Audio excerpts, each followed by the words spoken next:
Lily had heard of Easter. Colorful eggs, fluffy bunnies, baskets filled with candy. But that year, Easter meant something else entirely. It wasn't just about spring decorations or chocolate anymore. It became a quiet moment between a mother and her child, a moment born out of pain. At preschool, Lily had been quietly pushed aside, not with harsh words, but with absence. No one picked her for games, no one saved her a seat. That afternoon, she climbed into her mother's car without a word, her usual chatter gone. That night, with the soft light of a bedside lamp casting long shadows on the wall, her mother began to speak. "Do you know what Easter is really about?" she asked gently. Lily shook her head. And so, with a steady voice and a heart full of quiet ache, her mother began the story of sacrifice, love, and the hope of a stone rolled away. A story that would become more than just words. It would become the way Lily saw herself. The rain had just stopped when Emily arrived at the preschool. Puddles still clung to the sidewalk, and a faint rainbow peeked through the gray skies. Inside, the laughter of children filled the corridors, except for one small corner of the playroom, where silence had settled like a fog. That's where 5-year-old Lily sat, knees pulled to her chest, her bright yellow backpack crumpled beside her. Emily spotted her daughter instantly, her heart aching as she knelt beside her. "Sweetheart?" she asked gently. Lily didn't look up. She just shrugged, her fingers nervously picking at a loose thread in her sweater. "They said I can't play," Lily whispered, barely audible. "Why not?" "Because I didn't have a bunny costume. And I don't know the Easter song," she said, a tear rolling down her cheek. Emily inhaled slowly, steadying herself. These were the moments no parenting book could prepare you for. The soft, subtle heartbreaks that left invisible bruises. "Come here," Emily said, opening her arms. Lily crawled into her lap, still sniffling. "You know what?" Emily said, brushing a lock of hair behind Lily's ear. "I think it's time I told you the real Easter story." Lily looked up, confused. "Is there another one?" Emily smiled. "Yes, point one that doesn't need costumes or songs. Just a little faith and a big heart." She stood, cradling Lily in her arms, and asked the teacher if she could take her daughter home early. The teacher, with a knowing glance, nodded. As Emily strapped Lily into the back seat and turned the car keys, her mind wasn't on the errands she'd planned to run. It was on a story her own mother once told her. A story about sacrifice, hope, and love that doesn't ask for perfection. At home, Emily made Lily some warm cocoa and wrapped her in a blanket on the couch. The TV stayed off. The world could wait. "Okay, ready?" she asked. Lily nodded, still holding her bunny ears in her hands. Emily began. "A long time ago, before chocolate eggs and bunny parades, there was a man named Jesus." As her mother's voice painted scenes of dusty roads, gentle hands, and a crowd that didn't always understand kindness, Lily listened. Not just with her ears, but with something deeper. The fire crackled gently in the living room as Lily pulled the blanket tighter around her. Emily sat on the floor beside the couch, the flickering light casting soft shadows across her face. Outside, the wind rustled through budding trees, and the quiet of the house gave the moment a fragile kind of peace.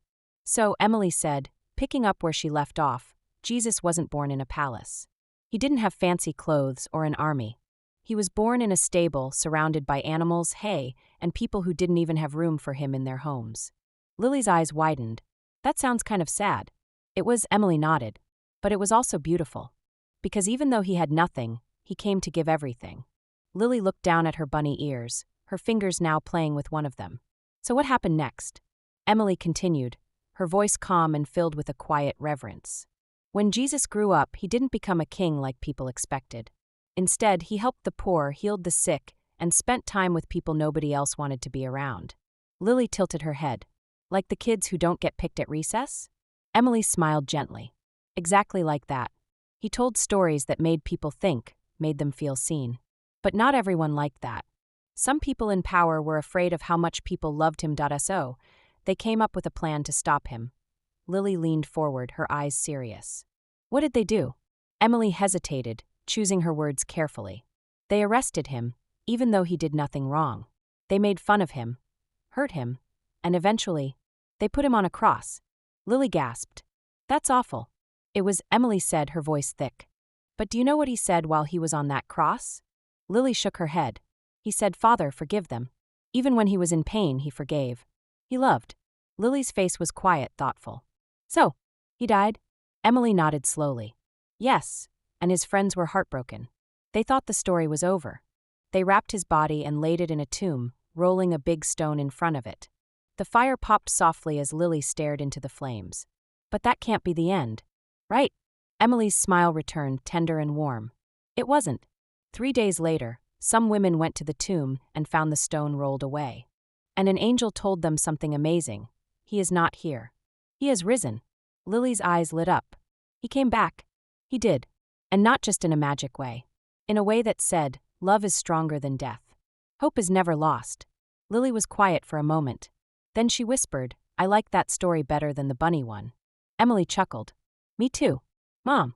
Lily asked. Yes, baby? Do you think Jesus would play with the kids who left me out today? Emily felt a lump in her throat. I think he would sit right next to you. And I think he'd tell you that your heart is more important than any costume. Lily smiled. And for the first time that day, it wasn't a sad smile. The next morning, the sun poured through the kitchen window, casting a soft golden hue over the breakfast table. Lily sat silently, poking at her cereal. Her mother, Claire, placed a small box wrapped in pastel-colored paper beside her bowl. What's this? Lily asked, her voice small. Claire smiled. Just something I found. Open it. Inside was a tiny hand-painted wooden egg. On it was a delicate image of a lamb surrounded by flowers. Lily traced it with her finger. It's pretty. It's from when I was your age, Claire said. My mom gave it to me when I felt left out, too. Lily's eyes lifted. You did. Claire nodded and knelt beside her.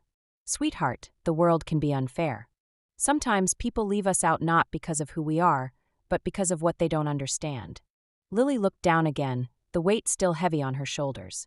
Do you remember the story I told you yesterday? Claire asked gently. The one about the empty tomb? Claire nodded. Yes. Do you remember how sad everyone was at first? How hopeless it seemed? Lily nodded slowly. But then, something amazing happened. Life came out of that sadness. Joy came out of that tomb. That's what Easter is all about, not chocolate or bunnies, but hope. Real hope, even when things feel broken. Lily blinked. But what if they never like me? Claire smiled. Then they're missing out. But one day, someone will see your heart and want to be your friend not because you change, but because you stayed kind even when it was hard. They sat together for a moment in silence. Then Claire picked up her phone and said, There's a community Easter egg hunt today in the park. Would you want to go? Lily hesitated. Will kids from my school be there? Some, probably. But there'll be others too. New kids. Different faces. And we'll just go for fun. No pressure. Lily looked at the wooden egg again. Then she nodded. Okay. The park was full of laughter, music, and bright colored eggs hidden behind trees and beneath bushes. Claire watched from a bench as Lily slowly walked among the kids, hesitant at first. She crouched beside a bush, picked up a shiny purple egg, and smiled softly. A girl with braids noticed her. Hey, want to find some eggs together? Lily looked surprised, then nodded. Sure. Claire's heart swelled as she watched her daughter run off with her new friend, her laughter rising above the chatter. The sky above them was blue, wide, and welcoming. It reminded Claire of something deeper than spring. It reminded her of resurrection. Later that evening, as they walked home hand in hand, Lily looked up at her mother and said, Today didn't feel so heavy. Claire looked down and smiled. That's the thing about hope. It doesn't change everything all at once, but it helps us carry what we can't let go of. That evening, the world outside their window faded into a gentle hush, while inside, Lily nestled against her mother's chest, listening once more to the story that had quietly changed everything. The tale of Easter, of sacrifice, of rising again, of love that never leaves, was no longer just something told in Sunday school. It had become hers. In that story, she had found pieces of herself. The sadness of being left out, the quiet courage of hope, the promise that no darkness lasts forever. Her mother hadn't just told a tale. She'd given Lily a map through the confusion, a hand to hold through the loneliness. As the last light of day dipped below the hills, Lily tilted her head up and asked, Do you think he still listens? Her mother looked down, kissed her forehead, and whispered he never stopped. And in that moment, something in Lily settled. Her little heart, once heavy with rejection, now felt gently lifted, not because the world had changed, but because she had. She wasn't just the girl who sat alone. She was someone seen, someone loved, someone part of a greater story.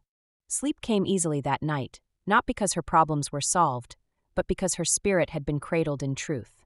A truth that Easter wasn't just about what happened long ago, but what still happens now. in quiet homes on difficult days through soft voices that remind a child they are never alone.